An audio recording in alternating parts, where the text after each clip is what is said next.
안녕하십니까. 성경 창세기 2장 4절 이하 4장 26절까지 인간 시조 아담 해와의 창조와 그들의 불륜 그리고 그 과정에서 일어난 형제간의 살인사건 등이 기록되어 있습니다. 인류 비극의 씨앗이 인류의 제1대 시조 과정에서 뿌려졌다는 것입니다. 이를 대하는 하나님의 심정은 어떠하실까요? 하나님은 기쁨의 소망을 안고 인간을 창조하셨지만 인간의 타락으로 슬픈 하나님이 되시고 말았습니다. 그래도 하나님은 창조주이시라는 책임과 본연의 부모이시라는 책임에 이들을 내버려 두지 않으시고 타락 이후 바로 구원의 길을 열어놓으시고 복귀 섭리를 시작하셨던 것입니다. 아담 가정이 메시아를 위한 기대인 믿음의 기대와 실체 기대를 세우도록 하셨던 것입니다. 첫째로 믿음의 기대를 세우기 위해서는 그것을 탕감복귀하기 위한 어떤 조건물이 있어야 합니다. 원래 아담은 믿음의 기대를 세우기 위한 조건으로 주셨던 따먹지 말라는 하나님의 말씀을 그의 불신으로 말미암아 잃어버리고 말았습니다. 그런데 타락한 아담은 하나님의 말씀을 직접 받을 수 없는 자리에 떨어졌기 때문에 그 믿음의 기대를 복귀하기 위해서는 그가 믿음으로 말씀 대신의 어떠한 조건물을 하나님 뜻에 합당하도록 세워야만 했던 것입니다. 아담 가정에서 세워야 했던 이 말씀 대신의 조건물은 바로 제물이었습니다. 둘째로 믿음의 기대를 복귀하기 위해서는 그 기대를 복귀할 수 있는 중심인물이 있어야 합니다.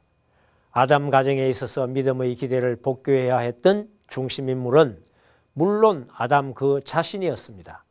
그러나 성서의 기록을 보면 아담이 제물을 바치지 못하고 자식인 가인과 아벨이 제물을 바쳤습니다. 그 이유는 무엇이었을까요? 창조 원리에 의하면 인간은 본래 한 주인을 대하도록 창조되었습니다. 그런데 타락 이후 아담은 하나님과 사탄 두 주인을 대하는 비원리적인 입장에 있게 되었습니다. 그래서 하나님은 선악 두 성품의 모체가 된 아담을 선성품 존재와 악성품 존재의 둘로 갈라 세우는 섭리를 하실 수밖에 없었습니다. 이러한 목적을 위하여 하나님은 아담의 두 아들을 각각 선과 악의 표시체로 분립시킨 후에 그들로 하여금 하나님과 사탄을 각각 대할 수 있는, 즉 한 주인 상대의 원리적인 입장에 세워놓고 제각기 제물을 바치게 하였던 것입니다. 그렇다면 장자 가인과 차자 아벨은 다 같이 아담의 자식인데 누구를 선의 표시체로서 하나님을 대할 수 있는 자리에 세우고 또 누구를 악의 표시체로서 사탄을 대할 수 있는 입장에 세워야 했던 것이겠습니까? 가인과 아벨은 둘 다 함께 해와의 타락의 열매였습니다.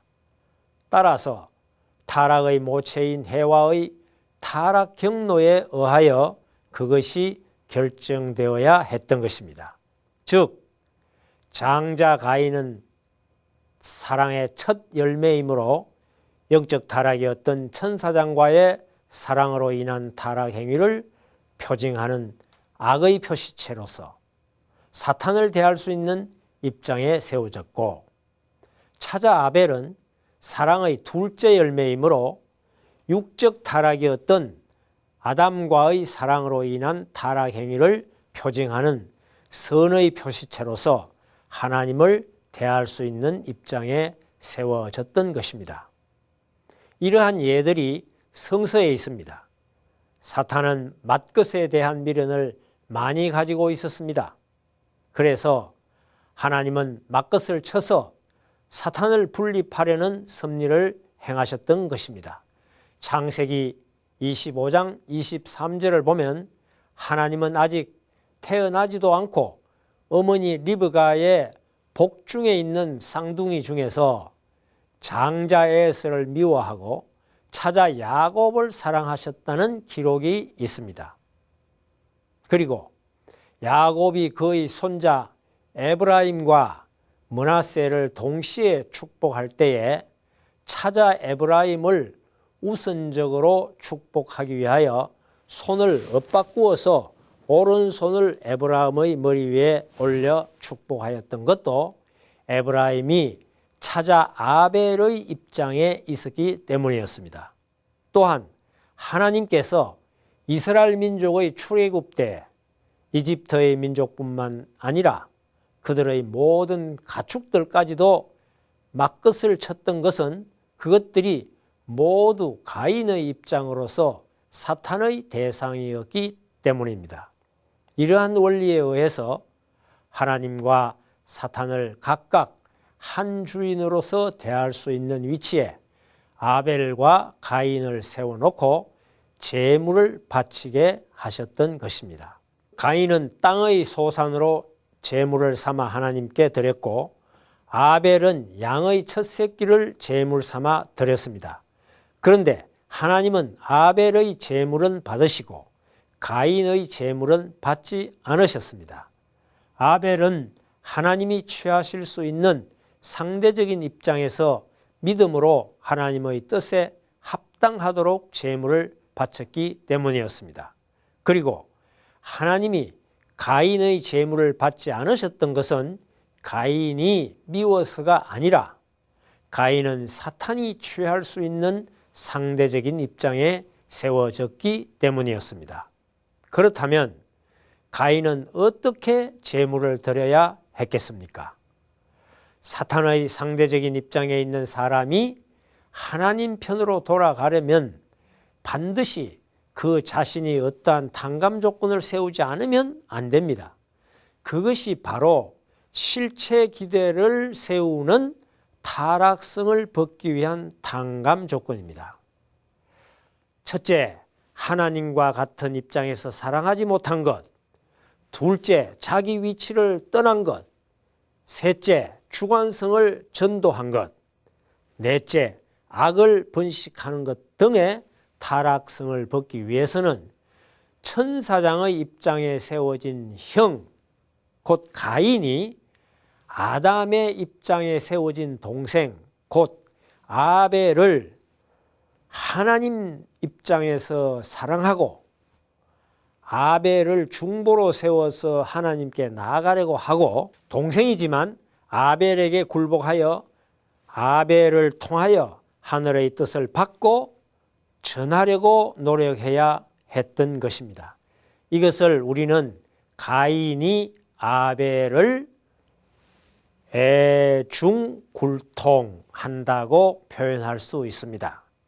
그런데 가인은 자신이 바친 제물을 하나님께서 받지 않으신 것을 보고 난 뒤 화가 나서 아벨을 돌로 쳐 죽이고 말았습니다. 인류 최초로 형제의 살육 사건이 생긴 것입니다. 인류 시조 아담 가정에서 부부간의 불륜이 일어나고 형제간의 살인극이 벌어진 것입니다. 결국 하나님께서는 아벨 대신에 셋째 아들인 셋을 세우셔서 섭리를 이어가셨던 것입니다. 만일 아담 가정에서 가인이 아벨에게 애중굴통함으로써 타락성을 벗기 위한 탕감 조건을 세웠더라면 그들은 이미 조성된 믿음의 기대 위에 실체 기대를 세우게 되어 메시아를 위한 가정적인 기대 위에서 보내주시는 메시아를 맞아 창조 본연의 사위 기대를 복귀하였을 것입니다. 그런데 가인이 아벨을 죽임으로 말미암아 천사장이 인간을 타락케 하였던 타락성을 반복하게 됨으로써 결국 아담 가정이 세워야 했던 실체기대는 이루어지지 않았습니다. 결과적으로 아담 가정을 중심한 복귀 섭리는 실패로 끝나고 만 것입니다. 이 아담 가정을 통한 복귀 섭리의 실패는 우리에게 다음과 같은 세 가지의 교훈을 가르쳐 줍니다. 첫 번째 교훈은 뜻을 성사하는 것은 하나님의 책임 분담과 인간의 책임 분담이 합하여 이루어지게 된다는 것입니다. 그러므로 부름을 받은 중심 인물이 책임 분담을 다하지 못할 경우에는 하나님께서는 간섭하실 수 없다는 것입니다. 두 번째 교훈은 인간에 대한 하나님의 예정은 상대적이지만 뜻에 대한 하나님의 예정은 절대적이라는 것입니다. 가인이 아벨을 살해하여 아벨이 그의 책임 분담을 완수하지 못하는 입장에 서게 되었을 때 하나님은 그 대신 셋을 세우시어 절대적으로 예정되어 있는 뜻을 이루어 나아가셨던 것입니다. 세 번째 교훈은 가인과 아벨의 관계를 통해 볼 때 타락인간은 항상 아벨적인 존재를 찾아서 애중굴통해야만 하늘이 요구하는 뜻을 이루어 나아갈 수 있다는 것입니다. 또한 아벨도 형님 가인이 구원에 이르도록 자연 굴복할 때까지 관심을 갖고 사랑하고 그 심정을 헤아려 지도해야 하는 것입니다. 우리는 여기에서 인류의 시조 과정에서 벌어진 부부간의 불륜과 형제간의 살육 행위는 인류 역사에서 지금까지 끊임없이 인간을 괴롭히고 있는 모든 범죄와 불행, 전쟁과 투쟁의 뿌리가 된 것을 알 수 있습니다. 메시아 구세주가 참부모로 오셔서 하실 일은 인류를 이 두 가지의 죄악으로부터 해방시키시고 하나님을 부모로 모시는 참된 부모, 참된 부부, 참된 형제의 인류 공동체를 회복하려는 데 있는 것입니다. 다음 시간에 뵙겠습니다. 감사합니다.